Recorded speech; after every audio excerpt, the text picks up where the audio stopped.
métiers principaux sont historiquement la maçonnerie, le béton et ensuite la partie bois, et aussi un développement sur de la conception-réalisation de l'ingénierie avec des projets pilotés de A à Z. Couserans Construction a 70 ans. En fin de compte, il y a deux vies. Une première vie de l'après-guerre qui était Thomas Denizan, une ancienne entreprise, qui dans les années 95 a connu des difficultés, a déposé le bilan. Les personnes en place à l'époque l'ont repris sous forme coopérative et avec 40 salariés associés.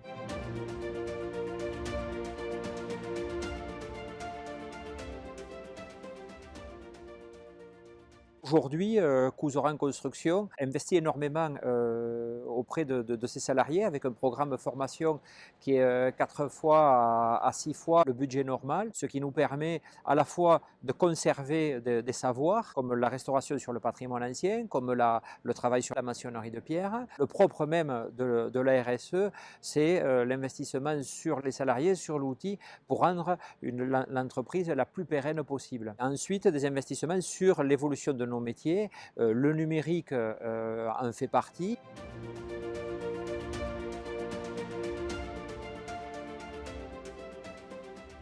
Nous sommes en train de tester, en collaboration avec une autre coopérative, le béton-terre. Nous allons démarrer la construction de notre futur siège, le mix de nos différents métiers, avec une structure béton, qui est le métier historique, une enveloppe bois, et ensuite, à l'intérieur, il y aura des murs en béton-terre, une construction environnementale et aussi qui répond à des éléments de thermicité.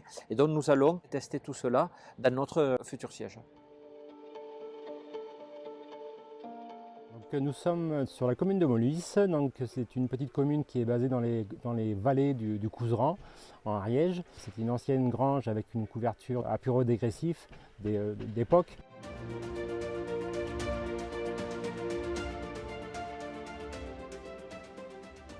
On leur a fait un chiffrage pour pouvoir refaire la couverture en reprofilant la toiture, en reprenant donc l'esprit de la couverture à pyrodégressif avec une ardoise calibrée. On est donc dans nos vallées, en montagne, et donc tout l'approvisionnement a été fait avec un 4x4, tout ce qui a été matériel, matériaux, échafaudage. Donc c'était un peu la particularité du chantier. Une ardoise à clous, sans crochet, donc pas de litho, que sur bolige.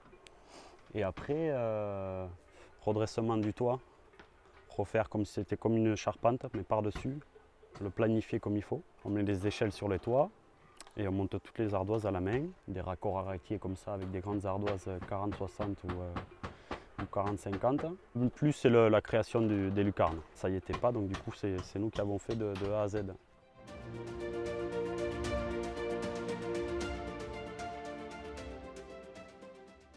Il s'agissait déjà d'un chantier important en termes de volume et financièrement également, qui nécessitait des moyens techniques, humains et matériels à l'échelle de ce que ça représentait. Un chantier d'environ 1 million d'euros, une équipe de 12 personnes sur le chantier et pour répondre à ces besoins, des moyens matériels, une grue à mettre en place. Et finalement, la problématique la plus importante à laquelle il a fallu répondre, c'est les accès, la traversée d'un village et du coup les difficultés d'approvisionnement. Donc ça a été quand même un réel challenge pour nous de répondre à toutes ces problématiques.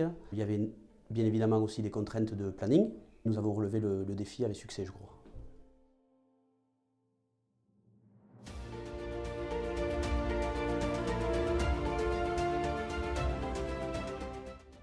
C'est avant tout l'investissement porté par les salariés, le fait de mouiller le maillot pour Couserans Construction. Je pense que quand même d'être en coopérative nous a permis de travailler plus en collaboration, également de mutualiser là aussi des moyens matériels, des moyens humains, de répondre favorablement aux maîtres d'ouvrage, mais aussi de se positionner par rapport à d'autres entreprises.